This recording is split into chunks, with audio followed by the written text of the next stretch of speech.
If you can dream it, I can bake it. The tagline, most inviting from Trini's Gourmet Kitchen. That's the second time. No, I was trying to say too many words all at once, but I'm so excited to welcome you to this interview from our UnFamous Humans series with somebody who I happen to have a very close bond. We happen to be cousins. We hadn't seen each other for quite a few years, but it is my pleasure to just reconnect with you and actually to be able to share the inspiring story that Trini has to share with us. So Trini is Trini Nuno, but your married name is Fregoso. Okay, so Trini Fregoso. And Trini, tell us a little bit about yourself. Like, let people know kind of like a little bit about your background. You know, where did you grow up? Where were you born? Where did you grow up? Give us a little insight. I'm originally from South Central LA. You know, 7th of 10 children, and I got married. Yeah, 6 sisters and 4 brothers. Wow. So I got married at a very, very young age. By the time I was 16, I was married and had my first child at that around that time. So I was a young mother, young wife, and you know, wanted to do the best thing for my kids at that time, and that's what put me on the path, I think, that led me to where I'm at now. Is just becoming a good person and being able to provide for my family. And so my journey begins. And I know you shared with me that, you know, once you decided that you were going to become a mother and a wife, you know, that brought on all the responsibilities, right? And so you went out and got a job. How old were you the first time when you went out to get a job? I was 17 years old when I went to get a job. And you know, luckily I had someone to care for the kids. Wow. So, you know, babysitting at the time wasn't an issue, but it was going out into the world and not knowing what I could do at the time because I had no skills whatsoever. Wow. No skills whatsoever. So I landed my first accounting job. So for those of you, I want to give you a little bit of the a little insight on who Trini is. Currently, she is the CFO, and Chief Financial Officer for a company. She's been doing accounting for over 20 years now. 25 years. 25 years now. And the most amazing thing is that, you know, this is a person who's, you know, basically an autodidact, which basically means that you learn because you love learning. And so she has basically taught herself along the way. You know, she quit school to become a mom. Yeah, pretty much. And so, but that didn't stop her, and that I think is one of the most inspiring things, because a lot of times we think, you know, having a family, you know, limits us as women, you know, because yes, childcare, who's going to take care of the babies? But you know, you had that opportunity to say, you know what, I have somebody to take care of my kids, and I'm going to go and make something of myself. So you started off working in accounting, and tell me about that experience of working your way up. I started working, and I was lucky to have a lot of mentors that took me under their wings and just let me pretty much absorb all their knowledge, the knowledge that I never got. And I just never was tired of learning. I just wanted to learn. I wanted to do this. I volunteered. I was like, I wore a lot of hats. So I ended up doing payroll, accounting, and I just learned HR. So I ended up, you know, luckily working for the right people who continue to grow in their career, at the same time took me along, and I continued to learn and just, you know, continue growing through the business forms. So obviously you had to have you had to have had a very strong work ethic. Yes. To go. So tell me about your hours, like those, you had like long hours of work. Right. Working in corporate America is not easy. No, you know what I mean? And in accounting, oh my goodness. And having a family just adds to that. So it wasn't easy. I was literally doing at least minimum 12-hour shifts a day, and that means from commuting, you know, to LA. Right. So it definitely help form the work ethics that I bring into my business now, where Right. you know, you work hard, you get up early, you go to sleep late, Right. but at the end it pays off. Right.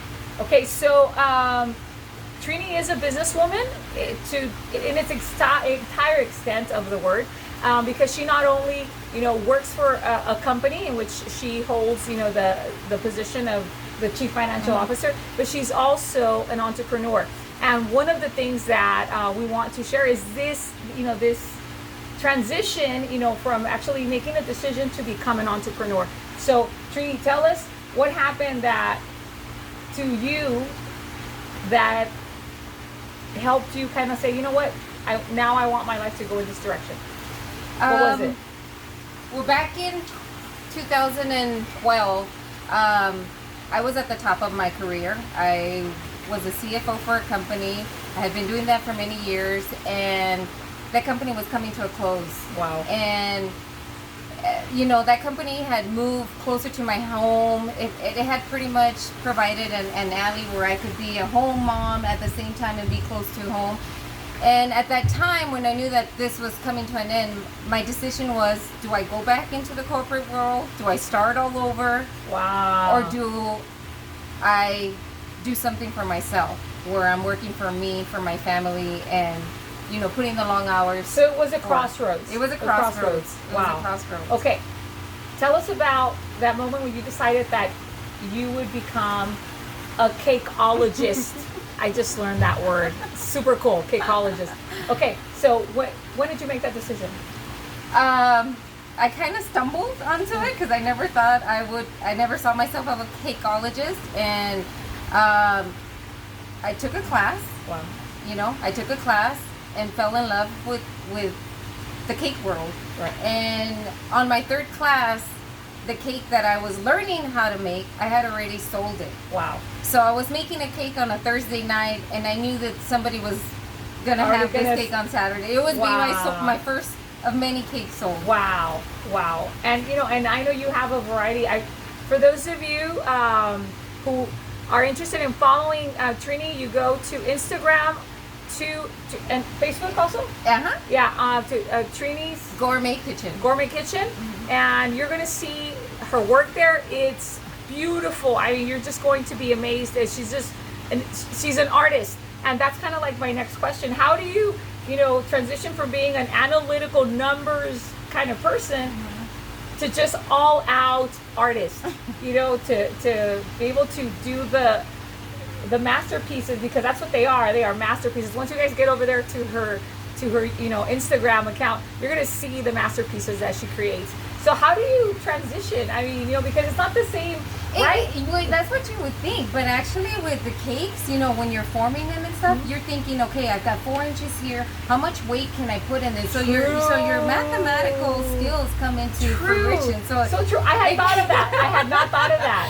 So true. And measurements. Yeah. So I'll have measuring tape. I'll have rulers, and it's not as technical as in trying to balance a spreadsheet. Right. But at the end of the day, I do use those skills, and I do feel like without them, you know what I mean? Yeah. I wouldn't be able to provide the type of tiered cakes or topsy-turvy, because I'm thinking, like, mathematically, is this possible? Right. Is my cake gonna sustain the drive? I had never thought of that. But yeah.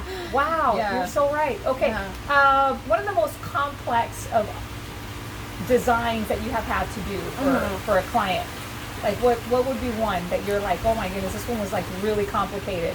What did you have to do? It would have to be a Chevy truck.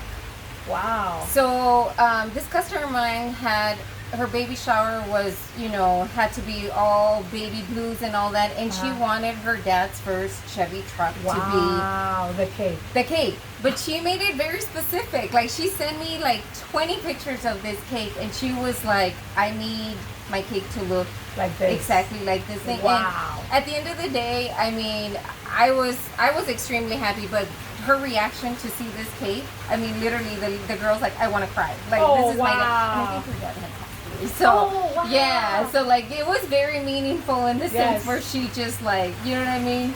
She literally almost like wanted to cry, but me, I'm like, please don't do that. Don't cry, don't cry. Your business is a very personal business. Very. Talk to us about that. Very personal. So I feel like when someone comes to me for the first time, it's not just like, hey, I just want a cake. I have to ask you questions. I get to know you. I need to know, who is this cake for? What does it mean to you? What are you celebrating? You know, are you celebrating an anniversary and all that? And when I'm making the cake, all of those things are coming into my head. Right. So not only will, you know, you get an amazing cake, but this is cake made of pure love. Of course. You know what I mean? And Yes. it's what this person's telling me, why they're celebrating, and I'm thinking, and I'm, you know, adding details, and sometimes I go above and beyond, you know, just to make sure that it's perfect and it's going to be unique every single time. Wow. Okay, so as a woman entrepreneur, I mean, just saying that, we know it's not easy, but what can you share with any other individual, male or female, who is interested in just going a different direction from where they are, and you know, and what do they have to have in mind when they're taking a step away from what they know into the unknown, as you did 7 years ago? Yeah, I think the best piece of advice that I can give anyone that's doing this is, it's not going to be hard. You do have to put in your time. You have to be relentless, and you just, that word, relentless. Yes. Relentless in the pursuit of your dream, and you can accomplish it. There are going to be times when you feel like throwing in the rag and, you know, saying, that's it, I'm not going to do this, but you know, there's always tomorrow. Yes. Wake up fresh and keep going. But it definitely, a lot of hours, a lot of time, a lot of, you know, not being able to attend people's, you know, parties, or not being able to, because you're having to, you're pretty much, you know, focusing on your dream. Right. But it will happen, and it's the best feeling ever once you see it coming to fruition. Wow. And so you also mentioned something, I want you to share this with the audience, that the goal that you have, where you see yourself, you talked about helping other women. Can you kind of just give us a little bit more about that vision, that dream that you have? Right. So my vision has always been being able to, you know, provide for my family, making a name for myself as a woman, being you know, showing other women that your dreams can come true if you work hard at them.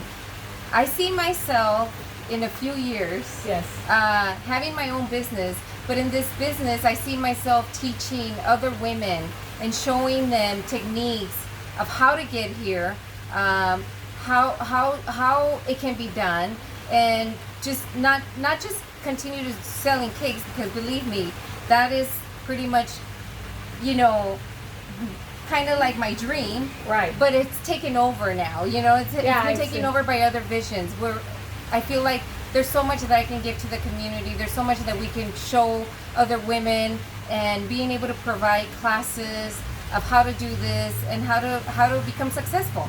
Yes, which is, I think, what every individual desires for their life, right? That through the, you know, sacrifices and failures and lessons that we learn, that we will achieve success. And you know, I see that is where you are right now, and you know, I'm inspired. And this is why we're doing this this interview, this whole series on unfamous humans, because we know that those of you who are able to hear these stories are definitely going to be inspired. And I was telling Trini, one of the things that drives me is my desire to inspire. And so I pray, I hope, and I bless you with these stories, because I know that they will leave something very positive in your lives. And I don't know, to finish off, you know, there's so much I want to tell you about Trini. You know, she didn't say, she has 4 adult children now, 3 gentlemen and a young lady, and you put them through college and different, you know, or you know, they're whatever they've decided to do, right? I know your youngest is in school right now. Yeah, she's the last one. And of course, and with her husband, they have built everything that they have desired, everything that they have dreamed of. And so she was just sharing with me this beautiful dream that just came true. This beautiful pool that is brand new, and so I'm excited for her. I'm like, it's just so beautiful, and I think that when you get to enjoy the fruits of all of that hard work, it's just so satisfying. Yes. And so, what else can you share? Just one more thing that one thing that you would leave with a person who's watching this and who really needs to hear something from you. What would that be? If you're struggling with any kind of doubt of yourself or anything, just know that you can do anything you put your mind to. Okay, whatever you're struggling with, just know that there is always hope. There's always ways to fulfill your dreams if you try.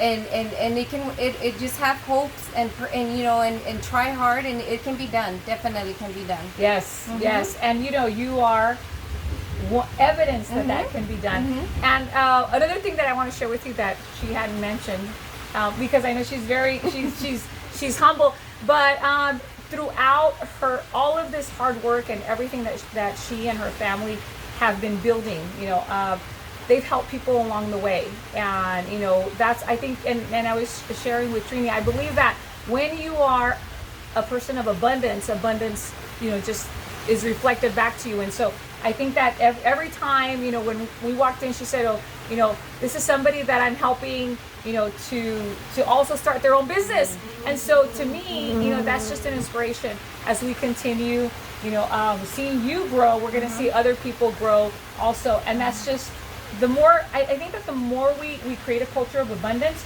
the better this world will be. And so I want to thank you for being abundant with me and giving me your time. I know you're incredibly busy. Yeah. She said, like as soon as we're done, she's already going into the, over there decorating and start decorating. And one more thing. Go. Because you just brought it up.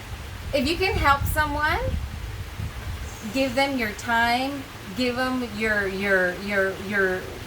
life lessons. Anything that you can help somebody with will go a long way. And don't expect anything in return. That's the way I look at it. I love helping. I love giving people advice and all that, and never expecting anything in return. Yes. You know what I mean? Yes. Never. Because when you live that way, I think life is it's satisfying. And I picked that up also from our cousin. Remember our artist cousin, Roger? Yeah, Roger. And he said, when I do my paintings, I do them because I want to do them, because and he says he even gives them away. He gave me one. And the moment you start thinking about things, because I know I can't imagine that all the work that goes into building what you build, or you create what you create. There's definitely, you can't put a dollar sign on that. And I was kind of saying that, there's so much passion in what you do. You do it because something drives you to do it, right? And so we need to keep that in mind. Yeah. Anytime we help, anytime we do anything, we do it because of the desire that it is, to serve, to help, to do whatever it is. Yeah. And so I thank you for sharing your abundance with me. And as always, guys, it's been a pleasure sharing these stories with you. I'm going to continue finding people to inspire us, because I have the desire to inspire. And as always, I remind you that you elevate your frequency so you can live. I'm Theresa Alvarez-Diaz with MrsDiazTalks.com, saying God bless you, take care, and I'll see you next week. Bye-bye. Bye.